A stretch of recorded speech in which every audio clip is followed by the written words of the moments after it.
Skirt പാട്ടിനായിട്ട് തുണി ഇതുപോലെ രണ്ടായി മടക്കി കൊടുക്കുക. ഈ ഫോൾഡിംഗ് സൈഡ് നമ്മൾ നിൽക്കുന്ന വശത്ത് വരണം.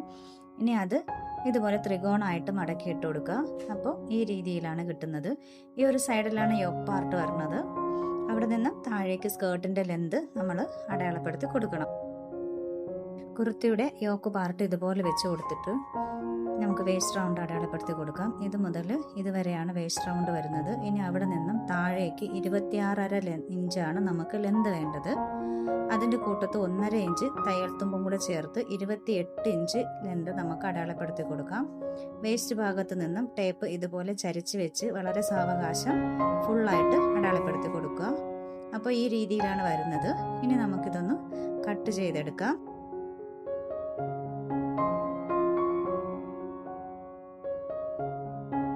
വേസ്റ്റ് റൗണ്ടും കൂടി ഒന്ന് കട്ട് ചെയ്തെടുക്കാം. അതിനുശേഷം ഒരു 3 ഇഞ്ച് അടയാളപ്പെടുത്തുക. സ്കേർട്ടിൻ്റെ എൻഡ് ഭാഗത്തായിട്ട് ഇതുപോലെ ഒന്ന് അടയാളപ്പെടുത്തി കൊടുക്കുക. ഇനി സ്കേർട്ടിൻ്റെ സെൻറ്റർ വരുന്ന ഭാഗത്ത് നിന്നും അങ്ങോട്ടേക്കൊന്ന് ചരിച്ച് വരച്ചു കൊടുക്കുക. ഇത് സ്റ്റിച്ച് ചെയ്യുമ്പോൾ തൂങ്ങി പോവാണ്ടിരിക്കാനാണ് ഈ രീതിയിൽ ചരിച്ചൊന്ന് കട്ട് ചെയ്ത് മാറ്റുന്നത്. കട്ട് ചെയ്തെടുക്കുക. ഇനിയിപ്പോൾ ജോയിൻ്റ് ഒന്നും ഇല്ലാണ്ട് തന്നെ ഫുൾ ലെയർ ആയിട്ട് നമുക്ക് സ്കേർട്ട് കിട്ടിയിട്ടുണ്ട്. ഇതിനെ 2 പാർട്ടായിട്ട് ഇനി കട്ട് ചെയ്തെടുക്കാം. ഇപ്പോൾ ബോഡി പാർട്ടും സ്കേർട്ടും നമ്മൾ കട്ട് ചെയ്തെടുത്തിട്ടുണ്ട്. ഇനി സ്ലീവിൻ്റെ കട്ടിങ് നോക്കാം. ലെവൽ ചെയ്യാൻ വേണ്ടി ആദ്യം ഒരു ലൈൻ കൊടുക്കുക.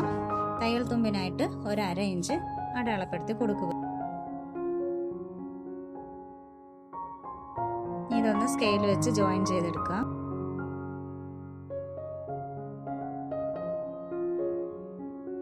അതിനുശേഷം സ്ലീവിൻ്റെ ലെന്ത് എത്രയാണോ അതൊന്ന് അടയാളപ്പെടുത്തി കൊടുക്കുക. ഇവിടെ 9.5 ഇഞ്ചാണ് സ്ലീവിൻ്റെ ലെന്തായിട്ട് വന്നിട്ടുള്ളത്. ഇതുപോലെ ഒന്ന് അടയാളപ്പെടുത്തി സ്കെയിൽ വെച്ച് ജോയിൻ ചെയ്തെടുക്കുക. ഇനി 1/2 ഇഞ്ച് തയ്യൽ തുമ്പിന് വേണ്ടി, ഷോൾഡർ ജോയിൻ ചെയ്യുന്നതിനുള്ള തയ്യൽ തുമ്പിന് വേണ്ടി അടയാളപ്പെടുത്തി കൊടുക്കുക. അത് ഇതുപോലെ വരച്ചെടുത്തതിന് ശേഷം ഇങ്ങനെയാണ് സ്ലീവിൻ്റെ ക്യാപ്പ് ഹൈറ്റ് അടയാളപ്പെടുത്തി എടുക്കുന്നത്.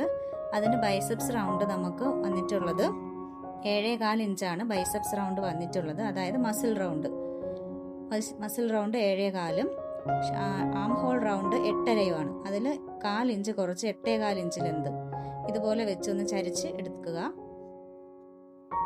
3.5 നമുക്ക് ക്യാപ്പ് ഹൈറ്റ് കിട്ടിയിട്ടുള്ളത്.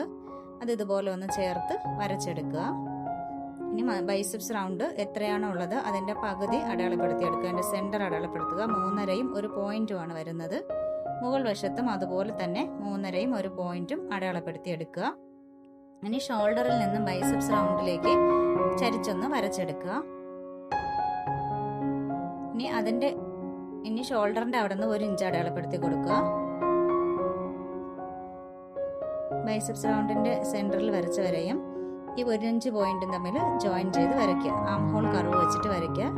ആദ്യം ഒരു റൗണ്ട് വരച്ച് രണ്ടാമത് സ്കെയിൽ തിരിച്ചു വെച്ച് ഇതുപോലെ വരയ്ക്കുക. ഇനി 1.5 ഇഞ്ച് തയ്യൽ തുമ്പ് അടയാളപ്പെടുത്തി കൊടുക്കുക. സ്ലീവ് റൗണ്ട് വരുന്നത് 6 ഇഞ്ചാണ്. 1.5 ഇഞ്ച് തയ്യൽ തുമ്പ് അടയാളപ്പെടുത്തി കൊടുത്ത് ഷേപ്പ് സ്കെയിൽ വെച്ച് ഇതുപോലെ വരച്ചെടുക്കുക. ഇനി നമുക്ക് 8.5 കൈക്കുഴി വേണ്ടത്. ആം ഹോൾ റൗണ്ട് വേണ്ടത് 8.5. നമുക്കൊന്ന് അടയാളപ്പെടുത്തി നോക്കാം. കറക്റ്റ് 8.5 ഇഞ്ച് നമുക്ക് കിട്ടിയിട്ടുണ്ട്. ഇനി നമുക്കിതൊന്ന് കട്ട് ചെയ്തെടുക്കാം.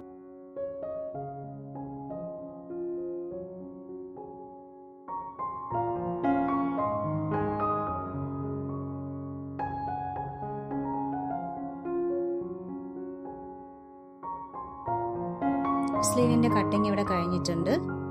ഇനി സെൻറ്റർ പാർട്ട് ഒന്ന് കട്ട് ചെയ്ത് കൊടുക്കുക.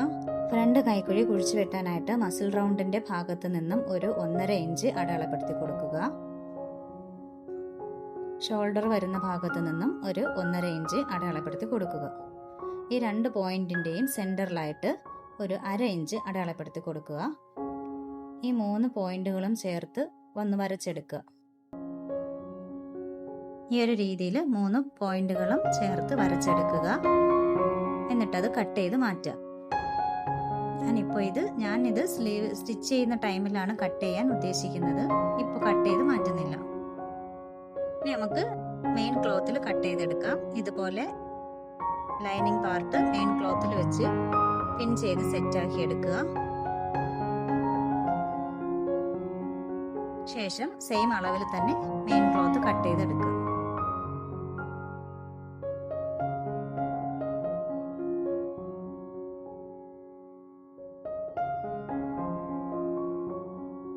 സ്ലീവിൻ്റെ കട്ടിങ് കഴിഞ്ഞിട്ടുണ്ട്. മെയിൻ ക്ലോത്തിലും ലൈനിങ്ങിലും നമ്മൾ കട്ട് ചെയ്തെടുത്തിട്ടുണ്ട്. ഇനി നമുക്ക് ബോഡി പാർട്ട് കട്ട് ചെയ്തെടുക്കാം. രണ്ടായിട്ട് മടക്കിയിട്ട് ഇതുപോലെ ഒരു മടക്കൂടെ കൊടുത്ത് 4ആയിട്ട് മടക്കിയെടുക്കുക. യോക്ക് പാർട്ട് കട്ട് ചെയ്ത് ലൈനിങ്ങിൽ കട്ട് ചെയ്ത് വെച്ചിരിക്കുന്ന യോക്ക് പാർട്ട് മെയിൻ ക്ലോത്തിൻ്റെ മുകളിലായിട്ട് ഇതുപോലെ ഇട്ട് കൊടുത്ത് അതേ സെയിം അളവിൽ തന്നെ കട്ട് ചെയ്തെടുക്കുക.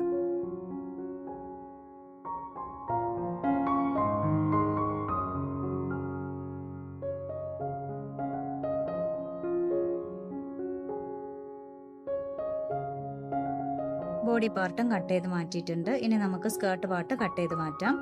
ഇതുപോലെ രണ്ടായിട്ട് മടക്കി ത്രികോണാകൃതിയിൽ മടക്കിയെടുക്കുക. സ്കേർട്ടിന്റെ പാർട്ട് ലൈനിങ് കട്ട് ചെയ്ത് വെച്ചത് ഇതുപോലെ വെച്ച് കൊടുത്തിട്ട് മെയിൻ ക്ലോത്തിൽ കട്ട് ചെയ്തെടുക്കുക.